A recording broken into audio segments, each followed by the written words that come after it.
From the company's total value crossing a whopping $21 billion to fighters like Conor McGregor potentially switching over to wrestling. These are some of the most exciting things we know about the UFC-WWE merger. For starters, the UFC and WWE will no longer be separate companies. We all know that two of the biggest live event and broadcast promoters are coming together to form a single unit. However, the bigger news is their total worth. WWE and the Ultimate Fighting Championship will combine into a single, massive sports entertainment company, one which will be worth a staggering $21.4 billion.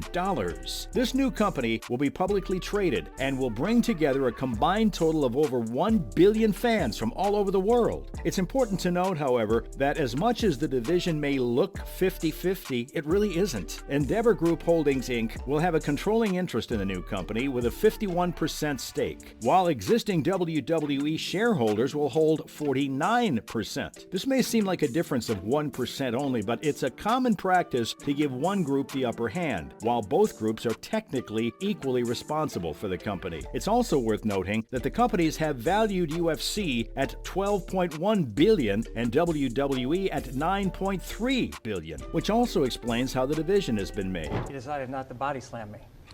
But, you know, we've brought together in a pure play the UFC and the WWE into a new publicly traded company. Nonetheless, the new entity, which still doesn't have a name yet, will be a force to be reckoned with in the world of sports entertainment. This is an exciting development for fans of both WWE and UFC, as it could potentially mean new and exciting crossover events, as well as expanded opportunities for athletes and performers from both companies. Speaking of opportunities, there was a lot of noise on social media, especially from the celebrities themselves. Conor McGregor was all praise for the entire thing. He even shared a picture of him carrying championship belts from both the UFC and WWE. The caption read, "It's inevitable," hinting towards a possible appearance in the latter? Maybe. Also, in a separate tweet, he congratulated both parties for what they had achieved. Malki Kawa, on the other hand, couldn't believe what had happened. At least that's what his one-word tweet saying, "sheesh," gave the impression of. Then he also realized that he would now represent both UFC and WWE stars, which is a promotion in itself if you think about it. Many others joined in to congratulate the merger. Names such as Bilal Muhammad, Billy Quantario, and even Jake Paul had nothing but praise for it. Inshallah, my brother will do the unthinkable and beat Roman Reigns, just like they said I wouldn't be.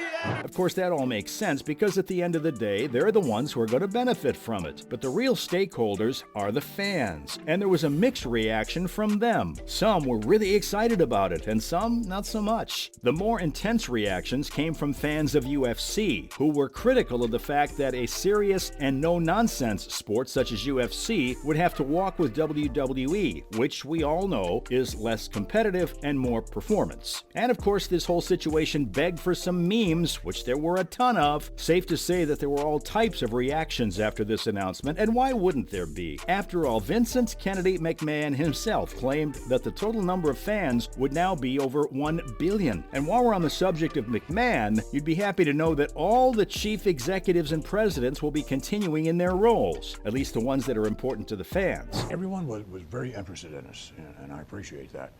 But these synergies that Ari brings, totally different than everyone else. So the Saudis were said to be interested? Sure. Liberty? First up, we have Endeavor's CEO Ari Emanuel, who will be taking the helm of this new venture. And joining him as executive chairman will be none other than McMahon, the legendary chairman of WWE. Meanwhile, Dana White will continue as president of UFC, and Nick Khan will take on the role of president at WWE. In a statement released just today, Vince McMahon expressed his excitement about this new venture, saying, "Together, we will be a 21+ billion live sports and entertainment powerhouse."